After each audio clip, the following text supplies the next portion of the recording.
최성해 전 동양대 총장이 조국 전 법무부 장관 딸에게 표창장을 준 적이 없다며 정경심 교수 재판에서 증언했습니다. 조 전 장관 부부가 해명 보도자료를 내달라며 회유했지만 공범이 될 것 같아서 거절했다고도 주장했습니다. 하지만 정 교수 측은 최 전 총장이 발급된 표창장 전체를 아는 게 아니라서 신빙성이 떨어진다고 반박했습니다. 이도성 기자입니다. 최성해 전 총장은 지난해 검찰 수사 때부터 조국 전 장관 딸에게 표창장을 준 적이 없다고 주장했습니다. 이건 거짓말도 못합니다. 왜냐하면 1년 번호가 달라요. 최 전 총장은 오늘 정경심 교수에 대한 재판에 증인으로 출석해 조 전 장관의 딸과는 식사도 함께하고 연락도 주고받았던 적이 있는데 표창장을 주었다면 몰랐을 리 없다고 주장했습니다. 특히 표창장에 적힌 최우수 봉사상이라는 건 발급된 적이 없다고 했습니다. 최 전 총장은 또 조 전 장관이 정 교수에게 권한을 위임했다는 취지의 보도자료를 내달라고 요구했다고 했습니다. 하지만 자신도 큰 죄를 짓게 되는 것 같아 거절했다고 주장했습니다. 법원이 표창장 위조 혐의에 대해 유죄로 판단한 가장 큰 이유는 두 가지였습니다. 최성해 동양대 총장이 표창장을 준 적 없다고 한 진술과 함께 동양대 측이 제출한 의학교육원 근무 담당자 내역이라는 문건이었습니다. 이 문건에는 2012년 8월 1일부터 9월 23일까지 약 50일 동안 직원이 없는 공백기로 나와 있습니다. 정정 교수가 2012년 8월 말부터 9월 7일 사이에 표창장을 발급받았다고 주장했으니까 그 기간에는 의학교육원 직원이 없었다는 얘기입니다. 법원은 이를 근거로 표창장 발급 자체가 불가능했다고 판단했습니다. 하지만 대구문화방송은 최근 이런 공백기 주장을 뒤집는 문건을 입수했습니다. 2012년 8월 24일 날짜로 동양대 의학교육원 직원 이모 씨가 대학 교무처에 공문을 보내면서 기한한 문건입니다. 이 문건에는 영어 사관학교 개소식을 앞두고 교과목 개설을 요청하는 내용이 담겨 있습니다. 담당자 이름과 내선 번호까지 명확하게 기재되어 있습니다. 제목 밑에는 담당자 이름과 전화번호, 단축번호 3자리, 100단위부터 3자리. 그걸 봤을 때 학교에서 일반적으로 쓰는 협조전, 부서별로 이제 어떤 업무에 대해서 협조를 요청할 때 쓰는 그 양식 그대로라고 봤거든요. 또 다른 증거도 있습니다. 같은 직원인 이모 씨가 2012년 9월 4일에 최종 저장한 영어 사관학교 합격자 명단입니다. 이 엑셀 파일에는 정정 교수가 추진했던 영어 사관학교의 남녀 합격자가 분류되어 있고 토익 점수까지 기재되어 있습니다. 이는 동양대 측이 법원에 제출한 자료와 달리 직원 공백기였다는 시기에 이모 씨가 실제로 근무하며 업무를 수행했음을 보여줍니다. 담당 부서에 이제 보내고 자기 파일을 계속 그렇게 보관하고 그 다음에 다른 내용을 하더라도 이제 그걸 참고를 해서 업데이트를 시키고 보내기 때문에 동양대 관계자는 관련 근거를 가지고 해당 문건을 작성해 법원에 제출했다고 해명했습니다. 전산 자료를 받거나 아니면 그때 당시에 조직도를 받거나 분명히 이제 그 근거를 가지고 그렇게 서류를 제출을 했지 근거 없이 아니면 자료를 왜곡해서 제출하지 않았겠죠. 이번에 공개된 문건들로 인해 법원 판결의 핵심 근거가 크게 흔들리고 있습니다. 재판부가 사실과 다른 내용을 근거로 판단했을 가능성까지 제기되면서 파문이 커지고 있습니다. 충격적인 내용입니다. 표창장 위조와 관련해서 아예 원판을 뒤집을 수 있는 새로운 증거가 나왔다라고 이렇게 이제 하는데 이것 때문에 정경심 교수가 4년형을 받았던 거 아닌가요? 이거에다가 또 다른 걸 갖다 붙이기도 했지만 네. 제일 유명한 사건이었죠. 그 표창장 위조했다고 조국 장관 인사청문회에서 그 국힘 의원들이 돌아가면서 한마디씩 하고 결국 자정 전에 기소를 하고 무리하게 기소해놓고 그 공소장에 써있던 내용하고 나중에 또 본인들이 추가로 기소한 내용하고 또 달라지 않습니까? 표창장 위조와 관련한 얘기가. 처음에는 직인을 찍었다고 그러다가 나중에는 표창장 자체를 위조했다고 그러고 말이 바뀌는 두 가지 공소장이 끝까지 갔었거든요. 네. 이렇게 보시면. 그러니까 저로서는 그때부터 지금까지 표창장과 관련한 모든 얘기들이 다 날조된 거여서 네. 사실은 이런 일이 있을 수밖에 없었겠지만 이게 막 결정적인 증거, 사실은 그전에도 결정적인 증거는 많았었어요. 이걸 인정할 수 없는. 그 대표적인 게 그런 거죠. 그러면 정경심 교수가 집에서 포토샵 프로그램 내지는 아래 한글 프로그램으로 위조를 했다는 건데 그러면 아래 한글 프로그램으로 한번 이게 어떻게 만들어지는지 해봐라. 이거를 피고인과 변호인 측에서 요청을 하고 법정에서 그걸 시연을 한다고 했었거든요. 네. 못 만들었단 말이에요. 네. 그리고 표창장 내용 자체가 당시에 이렇게 기억을 더듬어 보시면 박지원 의원이 당시 법사위원으로서 휴대전화에 이렇게 캡처한 표창장을 보여주면서 이거 아니냐라고 하니까 그거라고 했었단 말입니다. 근데 거기를 보면은 그 금박으로 돼 있는 이 리본 표지가 있었어요. 표창장에 붙어 있는 거. 그걸 어떻게 위조하냐. 이 부분에 대해서 전혀 해명을 못 했거든요. 네. 그것도 그냥 법원이 다 눈 감고 넘어간 마당에 지금 이번에 나온 것들은 그때도 말이 안 되는 얘기였는데 법원과 검찰이 얼마나 엉터리였는지, 그다음에 검찰이 윤석열이의 어떤 계획이나 압박에 의해서 정치검찰의 준동이 있었다면 그거를 견제하고 걸러내야 될 거는 법원의 역할인데 법원이 얼마나 편파적으로 선입견을 가지고 결론을 정해놓고 재판을 한 건지 뭐 이런 흔적들이 지금 여실히 드러나는 것 같습니다. 자, 표창장이 위조되지 않았는데 위조됐다는 것을 무리하게 혐의 사실을 만들고 그걸 끝까지 우겼는데 그것이 아니라는 수없이 많은 증거를 내놓고 그렇죠. 위조가 아니다라고 했는데 결국에는 재판부가 이걸 받아들이지 않아서 유죄로 이제 확정한 거 아닙니까? 예, 예. 그 지금 보면은 당시에 판결에다가 이게 뭐 만들건 못 만들건 어떻게 됐건 뭐 이런 거는 지금 뭐 모르겠고 판결의 내용이 그런 식으로 돼 있어요. 최성해 씨가 자기가 이 표창장에 수여를 할 수 있는 명의자인데 안 했다고 하지 않냐. 네. 그리고 뭐 표창장이 발행됐다는 근거도 없지 않냐. 담당 직원도 당시에 없었다고 하지 않냐. 네. 그러면 정경심 교수가 갖다 만들고 말고 무슨 방법이 있냐. 이런 식으로 하면서 인정을 했거든요. 그런데 최성해 씨가 당시에 한 얘기나 이런 것들은 전부 다 오락가락을 하는 얘기고 갖다 끼워 맞추라는 얘기가 최성해 씨 육성으로 지금 다 드러났잖아요. 네. 뭐 조국을 한번 손봐주려고 했다. 뭐 이런 식의 얘기까지 다 나오고. 최성해 씨 얘기는 신빙성이 없다는 게 여러 측면에서 당시에도 많이 최성해 씨가 말이 오락가락 했었습니다. 네네. 근데 그걸 법원이 외면했을 뿐이지. 그리고 표창장과 관련해서도 담당 직원이 근무를 안 했다라고 했는데 뭐 보도에서 보시는 것처럼 그때 근무했다는 흔적이 다 나왔고. 예. 예. 그리고 표창장 발급 대장이 있으면은 거기에 기재가 돼 있을 거다고 중요한 증거 아니에요. 근데 보니까 또 없애버렸단 말이에요. 네. 동양대가. 그러니까 그렇게 확인할 증거가 없고 얘기도 오락가락하고 표창장을 거기서 제대로 다시 만들어내지도 못하면 우리 형사소송법과 헌법이 천명하고 있는 무죄 추정의 원칙에 의하면 그리고 의심스러울 때는 피고인의 이익으로 해야 된다는 원칙에 의하면 당연히 이거는 기각시켰어야 될 네. 얘기인 거예요. 근데 그거를 뭐 그러거나 말거나 구멍이 뚫려 있어도 내가 보기에는 표창장 위조했네 뭐 이런 식으로 판결을 써놓은 거니까.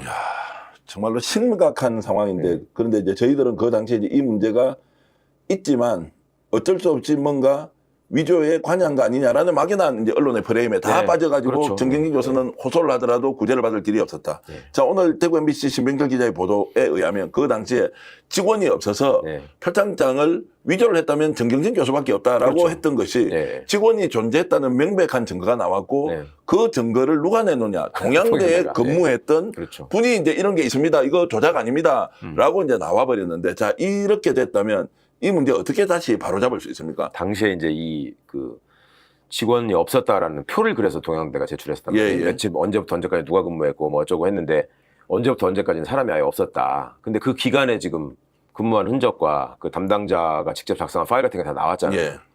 근데 그때 당시에 그거를 검찰과 법원에 제출하는 문서를 만든 주체가 역시 동양대 직원이었단 말입니다. 그러면 동양대 직원의 입장에서 최성해가 가가지고 표창장 관련해서 부인을 하고 있고 검찰이 그렇게 압박을 하고 있는데 그거를 그 시간에 그 시기에 직원이 근무했다라고 쓸 용기도 없었을 것이고 근무하지 않았다라고 만들어라라고 하는 은연중에 압박이나 요청이 있었으면 그렇게 만들 수밖에 없는 상황이었잖아요.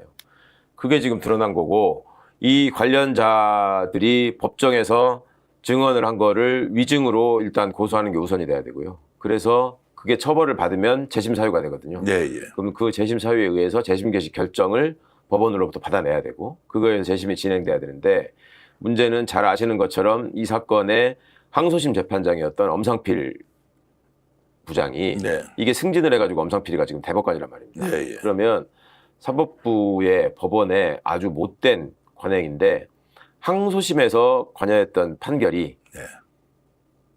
잘못된 판결이다. 근데 그 사람이 재판장이 대법관이 됐다. 그러면 지네들끼리의 체면 돌보기로 그 대법관이 퇴임할 때까지는 그 재판을 안 합니다. 예, 예. 완전히 명백하게 잘못된 사유가 발견되더라도. 그게 여태까지 대한민국 대법원이 보여온 내부적인 어떤 미략이고 그들 간의 그 관행 같은 거였거든요. 그러니까 지금 엄상필이가 임명된 지가 얼마 안 됐기 때문에 엄상필이가 나갈 때까지는 아마 재심 결정 안 받아줄 겁니다. 그러면 대법관 임기가 몇 년입니까? 6년이죠. 6년인데 네, 그러면은 앞으로 5년 동안 네. 이런 증거가 나왔는데도 다시 네. 한 번 더 들여다보고 재판을 다시 할 수 없다. 해봤자 시간 끌고 안 할 거예요. 지금 대법원의 현실이라면. 자, 그러면 이제 시청자 여러분들을 위해서 다시 좀 시계추를 거꾸로 돌려보겠습니다. 자, 정경심 교수가 표창장을 위조했다라고 하는 것은 그 당시에 동양대학이 어떤 환경에서 그러면 표창장을 이렇게 이제 좋게 얘기하면 많이 준 것이고 네. 나쁘게 얘기하면 학생들 유치하기 위해서 네. 웬만큼 학교에 와서 봉사활동을 하면 다 우수 표창장을 다 줬다는 네. 것은 매우 널리 알려져 있는 이야기였습니다. 그렇죠. 네. 학교의 위치가 좀 더 외진돼 외지에 있는 데를 있어서. 예, 이렇게 이제 유치하려면 그래서 초창기에 이 문제가 나왔을 때 저도 직접 동양대학에 전화를 했고요. 네. 유시민 작가도 전화하고 김두관 의원도 전화를 하고 왜냐면 네. 재성 총장하고 다 가까우니까 예.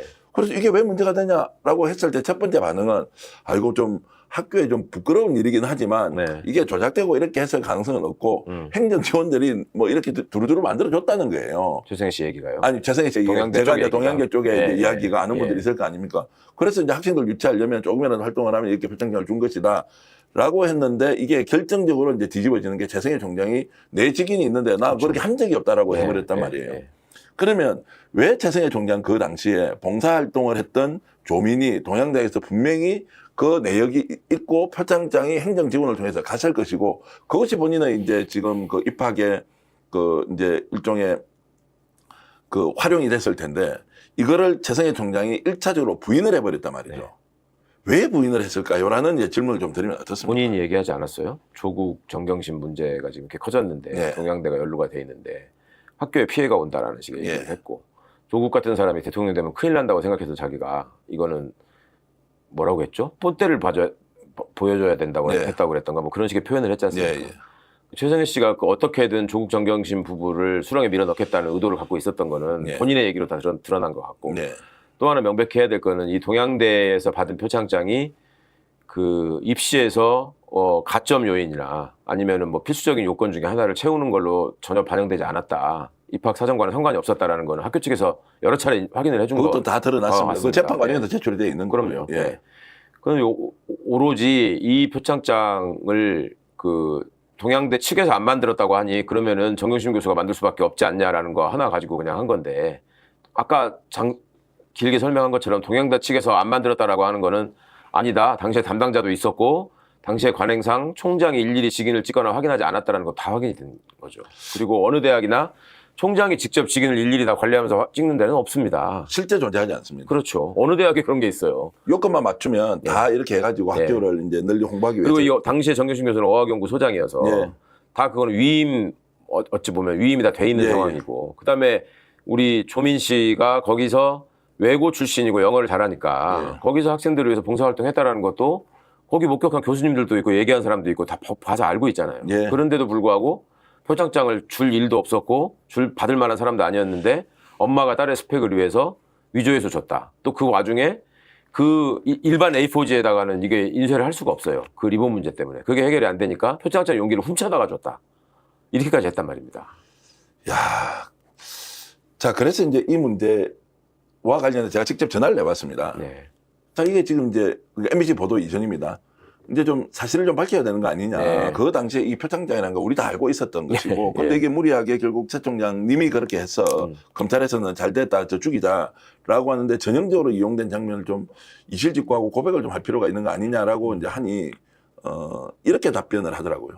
이미 이 부분에 대해서는 더 이상 할 말이 없다. 예. 왜냐하면 대한민국 사법부에서 자 1심, 항소심 네. 그리고 대법원에서 확정 판결 난 이상 어떻게 우리가 말을 더 하겠느냐. 오히려 어떤 말을 하게 되면 오해가 생길 수 있으니까 답변을 좀 하기가 어렵다. 그러면 명백하게 아니다라고 이렇게 답변이 오는 것이 아니라 지금은 이 이야기를 하면 논란이 더 커지니까 일단 본인으로서는 의견을 주기가 어렵다. 뭐 이제 이렇게 해서 제가 최승희 총장님을 직접 한번 이제 만나뵈고 왜냐면 이거는 이제 바로 잡아야 될 부분이 실제로 허위를 근거로 표창장을 위조했다라고 하는 것은 거기서 뭐 사법적 간제를 받는 게 당연한 것인데 오히려 전혀 그렇지 않는 상황을 알고 있으면서 어떤 목적에서 검찰의 요구를 받아들였을 가능성이 높다라는 의심을 저는 지울 수가 없는 거예요. 그 당시에 네. 학교 이전 문제도 있었고 그렇죠. 여러 가지 또 거기 학교 횡령 뭐 문제도 걸려 있었잖아요. 문제도 최승희 걸려 씨가. 있었고 예, 예. 근데 원래 그런 분은 아니라고 저는 생각을 하는데 예. 여러 가지 주변 상황들이 좀 복잡하고 어려우니 약간의 감정 플러스 누군가의 현실적 필요성 그 누군가라는 것이 바로 검찰 조직이라는 겁니다. 그렇죠. 그 필요성에 의해서 아예 양쪽에서 이제 이렇게 에스컬레이션이 돼버린 것 아니냐. 라는데 오늘 대구 MBC에서 이런 이제 보도를 해주니까 정말로 이거는 끝까지 한번 봐봐야 된다. 네. 얼마나 당사자는 억울했겠습니까? 네. 수도 없이 들었지 않습니까? 네, 그럼요. 그러면 또 이 문제는 학생 조민 지금은 이제 그 어쨌든 조국 정경심 부부의 따님 문제와 또 직결되어 있는 자칫은 인생이 여기서 다 그냥 도륙당해 버린 거지 않습니까? 이제 이런 면에서 일단 이것을 좀 밝히는 부분은 밝히는 것이지만 추후에 어떻게 이제 전개되는 것이 맞느냐는 부분은 좀 조언을 구하고 싶은데요. 이것뿐만 아니라 뭐 봉사활동 전체가 다 조작됐다. 네. 인턴 활동 확인서가 다 가짜다. 내지는 허위다. 네. 이런 식으로 해가지고 정말 한 가족을 그냥 파멸의 길로 몰아갔는데 저도 이제 그 일부의 당사자 아닙니까? 네, 근데 그 법원의 논리라고 하는 게 너무 기가 막히는 거죠. 그러니까 검찰은 애초에 인턴 활동을 한 사실이 없다라고 기소를 했어요. 예. 그러면 사무실에 오가면서 뭔가를 한 활동의 흔적이 있으면 그 자체가 다 무너지는 거 아닙니까? 네. 예. 근데 그 흔적이 발견되니까 법원은 판결을 뭐라고 쓰냐면 거기에 뭐 예를 들면 36시간이라고 써 있는데 예. 36시간을 정확히 체크했다는 기록이 아무것도 없다.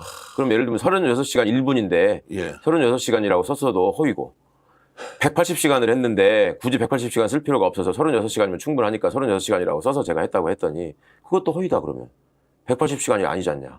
이런 식이었거든요. 네.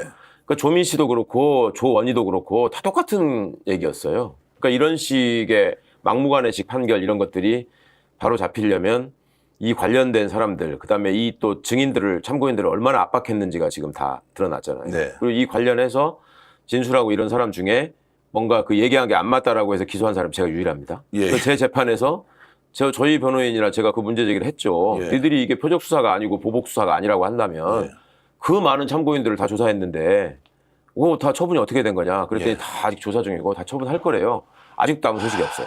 그러니까 이런 식의 이 말 같지 않은 행동들이 계속 벌어지고 있었고 이것이 국민들한테는 검사하고 판사가 설마 법을 아는 사람들이 죄를 날조했겠냐. 네. 이런 식의 이미지를 가지고 그냥 한 가족을 멸문죄를 당하게 했단 말이에요. 예. 예. 근데 지금 우리가 이 내란 국면을 겪으면서 검찰 법원이 도대체 믿을 수 있는 조직인가 하는 점에 대해서 확실하게 다 보셨잖아요. 네. 예. 대법원장이라는 자가 어떻게 하는가. 대법원장이라는 자가 그렇게 준동을 하면 그 밑에 것들은 판사라고 또 어떻게 하는가. 네. 너무나 많이 보셨잖아요. 그러면 이런 식의 공감대가 있는 상황에서 이제 하나하나씩 어찌 보면 이런 증거들이 밝혀지고 있는데 관련된 증인들도 지금 그 전에 또 양심 고백을 한 조민 씨의 친구들도 있고 다 있잖아요. 예, 예. 우리가 그 압박을 받아가지고 거짓말했다. 예. 예. 너무 미안하다.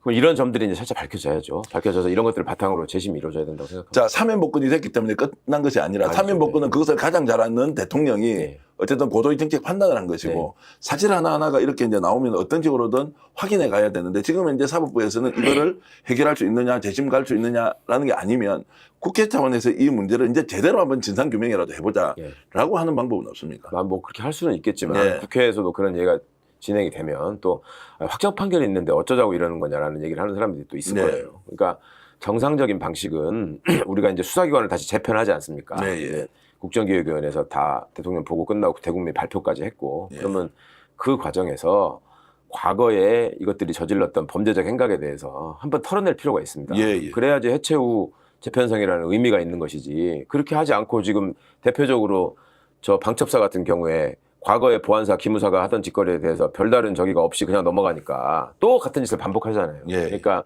아예 이제 검찰이라는 이름 자체가 사라질 거니까 새로 생기는 수사기관에서 좀 다시 한번 쭉 봐가지고 지금 특검이 성의 있게 하니까 짧은 시간 안에 많은 것들이 밝혀지잖아요. 네. 예, 이런 모습들이 좀 다시 드러났으면 좋겠습니다. 저는 국회 차원에서 이걸 무슨 법을 하나 만들어서 억울하게 검찰 수사에 네. 피해자가 있는 사람을 비단 이 건뿐만이 아니라 다른 것도 신청을 받아서 네. 어떤 식으로든 억울한 사람이 단 한 명도 안 만들어져야 하는 것이 원래 법이 갖는 취지고 목적인데 그렇죠. 이게 지금 우리가 알고 있는 정경심 또 조국 대표 그리고 이제 저 우리 정황호 의원까지 이제 포함해서 이런 분들 외에도 여러 사람들이 있다면 어쨌든 구제 절차는 꼭 필요하다. 이게 이제 바뀐 국민 주권정부에서 해야 할 일 아닌가라는 그러니까 생각이 듭니다. 세상에 정의가 있다면 대표께서 말씀하신 게 너무너무 맞는 말인데 네. 지금까지 우리 역사를 돌아보시면 억울한 죽음도 있었잖아요. 네. 군 의문사를 포함해서 그 민주화 시대 인혁당 사건 같은 것들 뭐 또 간첩으로 몰아가지고 저기 한 것들 이런 사건들이 다 정리되는 과정은 특별법에 의해서 해결이 됐고요. 네, 예. 그다음에 특별법 이후에 또 기가 막힌 일이 뭐냐면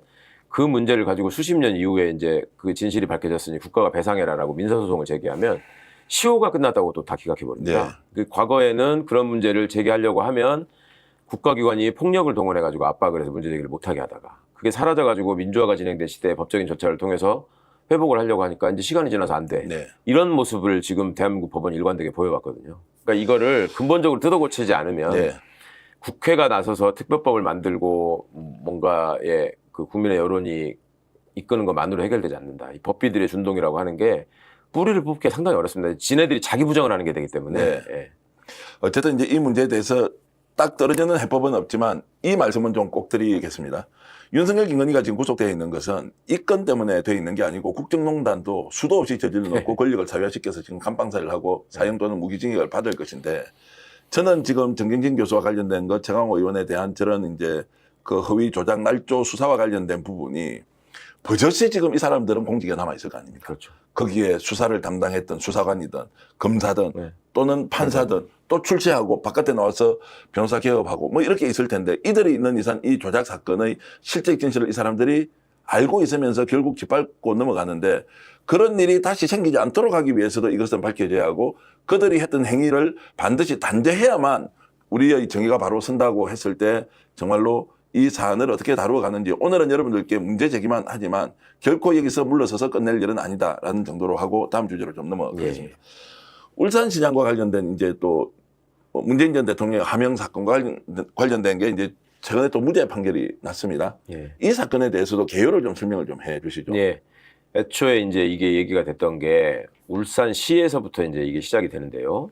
송철호 변호사가 울산시장으로 당선이 되는 기적적인 일이 있었죠. 예. 2018년 지방선거인 예. 걸로 기억하는데요. 맞습니다. 예. 당시에 울산에 구청장도 민주당이 석권하고 막 이런 일이 있었죠. 남북 화해 분위기를 타고. 그런데 그 이후에 거기서 청와대 행정관하고 울산시 부시장 사이에 주고받은 내용이 있다. 그러니까 그걸 통해서 울산시 울산 분위기를 조성해가지고 선거 과정에서, 그것도 문재인 대통령하고 송철호 변호사가 가까운 사이였기 때문에 송철호 시장을 만들기 위해서 여러 가지 일을 만들었고, 당시에 송철호 시장의 경쟁 후보, 민주당의 경쟁 후보로 돼 있던 사람까지 등장해가지고 네. 나한테 무슨 뭐 한병도 정무비서관이 와가지고 뭐 총영사 자리를 주겠다고 제안했다, 뭐 이런 식의 얘기를 또 끼워 넣고, 그 와중에 우리 청와대 행정관으로 있었던 검찰 수사관이 스스로 목숨을 끊는 일이 벌어졌고요. 그 윤석열이 앞에 가족은 건들지 말고 보호해달라는 유서를 남기고 네. 세상을 뜬 사람이 있었단 말입니다. 그럼 여러 가지 비극적인 일이 있었는데, 저는 그때 당시에 청와대 공직기관 비서관으로 있으면서 실제로 청와대 안에서 행정관이 지방자치 선거에 개입하기 위해서 누구하고 내통을 하고 정보를 제공하고 뭔가를 만든 게 있다면 그건 제 업무 소관이거든요. 네. 그래서 제가 그때 철저하게 확인을 하고, 제가 청와대에 있으면서 유일하게 춘추관에 가서 기자들한테 브리핑한 게 딱 한 번인데 요건과 관련해서 했었습니다. 이 문제는 실체가 없고 맞지 않다. 그다음에 그 당시에 이제 우리 백재영 수사관, 고인이 된 백재영 수사관의 억울함에 대해서도 얘기를 하고. 네. 그런데 이 사건은 전면적으로, 그러니까 등장하는 사람들이 뭐 당시에 백원우 민정비서관, 한병도 정무비서관, 저 임종석 비서실장, 네.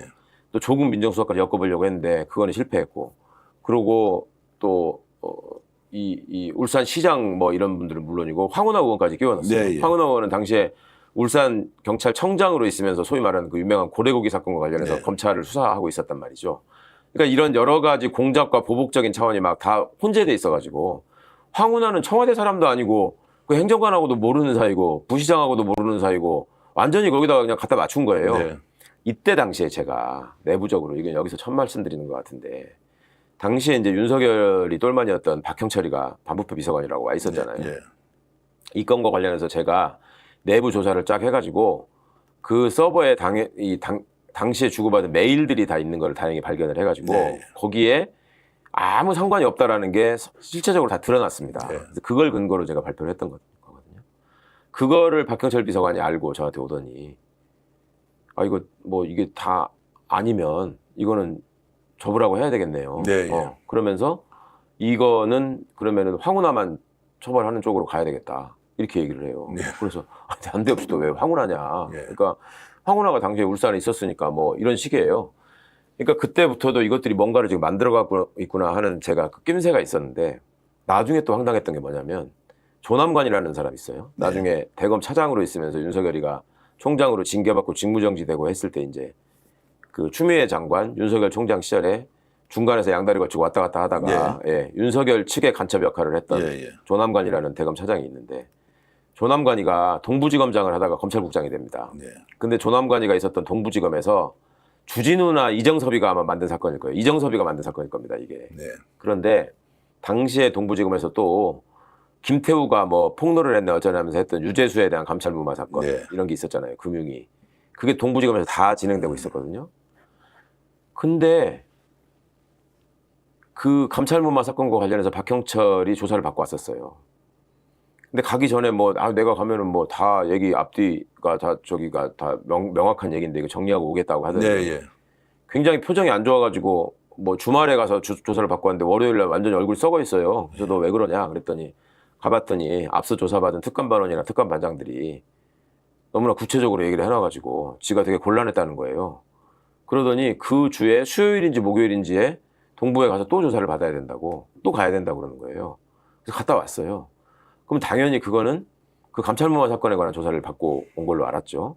그리고 비서관이 중간에 저기를 갔다 오니까 대통령한테도 거기 가서 조사받으러 가서 지금 반부패 비서관이 몇 시부터 몇 시까지 공석이다라는 보고가 돼 있었고 나중에 이제 조남관이가 동부지검장에서 검찰국장이 돼가지고 인사차 또 업무협의차 이제 청와대에 왔는데 저하고는 개인적으로 고향 선후배가 아니고 과거부터 좀 안면과 친분이 있었던 사이예요.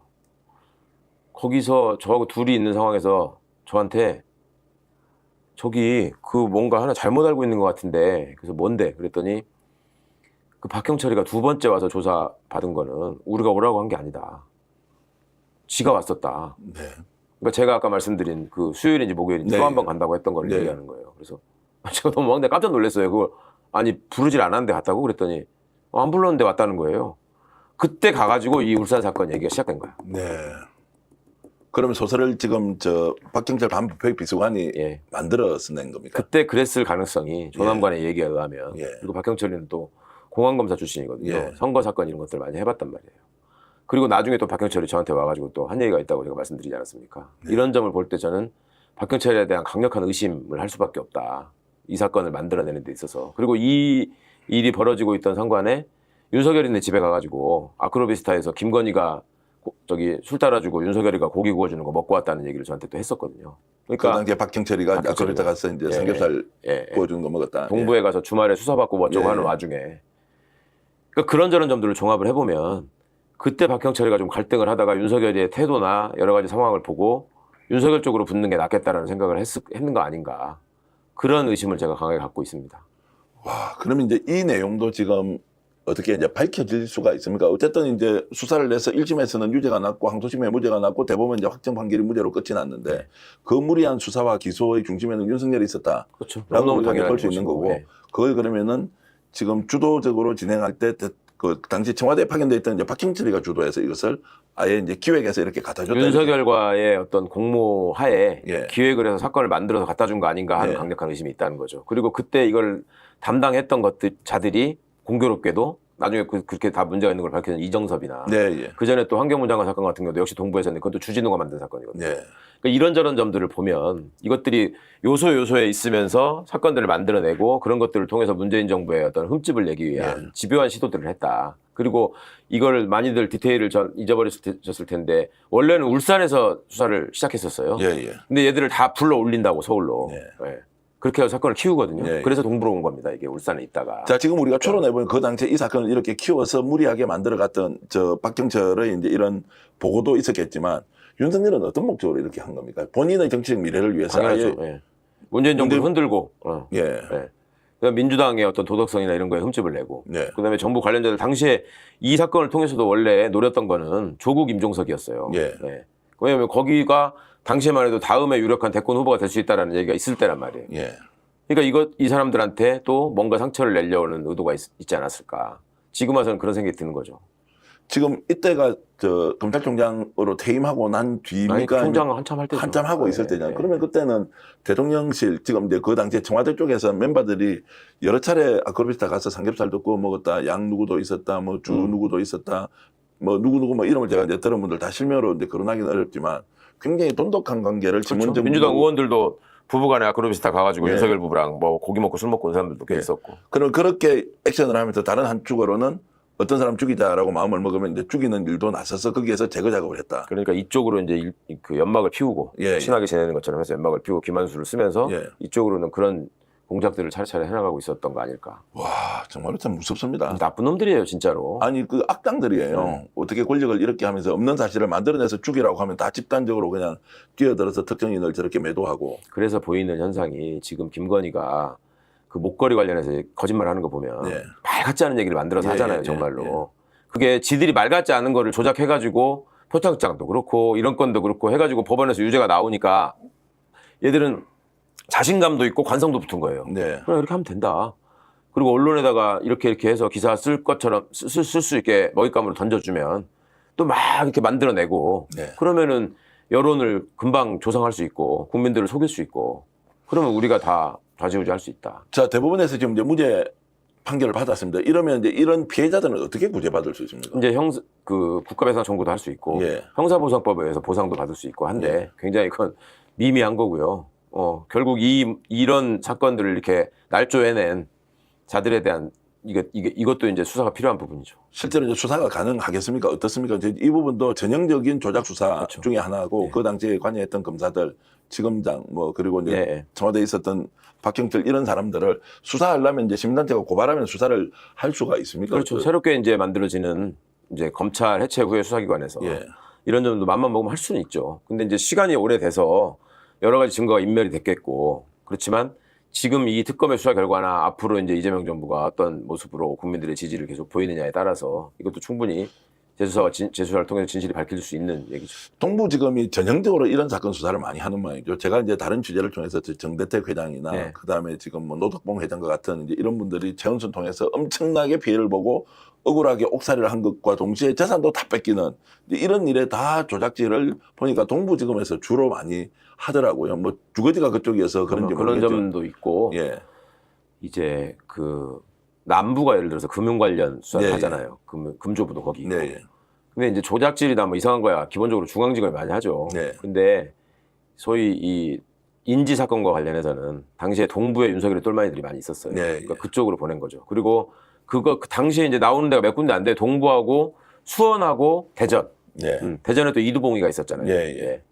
그러니까 그런 식의 지수화들이 있는 데에다가 사건 이렇게 해서 만들게 하고 거기다가 특활표 왕창 안겨주고 그런 식으로 윤석열이가 검찰을 운영한 거죠. 최소한의 공직자로서 양심이 있다면 그래도 1, 2%는 양심이 있을 거 아닙니까? 그럼 이것은 완전 조작질이 아니다라는 판단을 하고 네. 하명을 하면 그 사람들이 따르지 않을 수도 있고 또 그 사람들도 양심이 있으니까 이건 좀 무리합니다라는 게 이게 존재하지 않습니까? 죽여 이러면 사단계처럼 다 덤벼서 그냥 끝장을 그렇게 내버리고. 생각하시는 게 상식적이겠죠. 예, 예. 양심 없는 놈들이에요. 진짜 그거를 없는 겁니까? 그 안에서 예. 검찰 수사관으로 20년, 30년을 근무하고 네. 청와대 행정관으로 파견 나왔던 검찰 수사관 우리 고 백재영 수사관이 네. 검찰 조직의 생리나 내용을 너무나 잘 알 거 아닙니까? 그리고 본인이 겪어본 일이기 때문에 이게 사실이 아니다라는 걸 너무 잘 알 거 아니에요. 그분이 왜 윤석열한테 가족을 부탁한다, 가족은 건드리지 말아달라는 얘기를 하면서 그분이 왜 스스로 자기 생을 하직을 했을까요? 그런 점에 대한 어떤 양심에 대한 신뢰나 일말의 정의에 대한 기재가 있으면 왜 그렇게 했을까요? 그리고 이놈들이 당시 어떻게 했는지 아십니까? 백재영 수사관이 아이폰을 쓰고 있었단 말이에요. 네. 그 아이폰에 이 선거 개입이나 이런 것과 관련한 분명한 흔적이 있을 것이다라고 아주 언론에다가 흘려가면서 엄청나게 분위기 조성했어요. 네. 그래서 아이폰을 풀었습니다. 예. 한동훈이 거는 못 푸는데 어떻게 또 그건 풀었는지 모르겠어요. 네. 풀어보니까 아무것도 없었거든요. 네. 그러면 사과를 하고 유족들한테 가서 무릎을 꿇어야 될 거 아니에요. 어떻게 했는지 아세요? 그 다음에? 그 오랜 기간 동안 국가 예산을 들어가지고 푼 거 아니에요. 경찰이 애초에 이 문제에 대해서 조작됐다라는 식의 그 얘기를 들어가지고 수사를 하고 있었거든요, 먼저. 근데 그거를 아이폰을 다시 잠궈가지고 경찰에다가 줍니다. 정말 나쁜 놈들이에요. 진짜 이거. 나쁜 범죄 집단이라는 국민 입장에서 한번 단어로- 생각을 해보세요. 다 똑같이 국민 세금으로 운영되는 국가기관이란 말이에요. 그럼 지들끼리 그렇게 유력한 증거라고 해가지고 어떤 기관에서 이걸 풀었어. 아니 그러면 그냥 주면 될 거 아니에요. 그걸 왜 잠궈서 주냐고. 너희들은 보지 마라. 예? 아니면 엿먹으라 이거지. 해보면 또 안 나올 거니까. 근데 그들은 지금 버젓이 공직생활 그대로 하고, 그대로 있고, 하고 있죠. 승진하고 있고. 예. 아니 김학의 얼굴 그렇게 뻔히 나왔는데도 김학의 아니라고 하는 집단이에요. 이것들이. 근데 뭘 기대하세요? 그러니까 나라가 무너지니까 이제 제가 기대하기보다는 이들의 실체를 이제 낱낱이 지금 확인할 수 있고 이것은 대법원의 확정 판결이나 새로운 증거를 통해서 얼마나 조작질을 많이 했는지 국민을 상대로 난동질한 거지 않습니까? 네. 범죄 집단이 실제로 수사기관의 정말로 내부에서 이제 박경철이가 한참 이럴까 저럴까 갈등할 때 네. 저한테 여러 번 했던 얘기가 제가 계속 기억에 맴돌아요. 나는 윤석열이 어떻게 할 건지를 안다. 앞으로 예. 어떻게 할 건지가 자꾸 그려지기 때문에 예.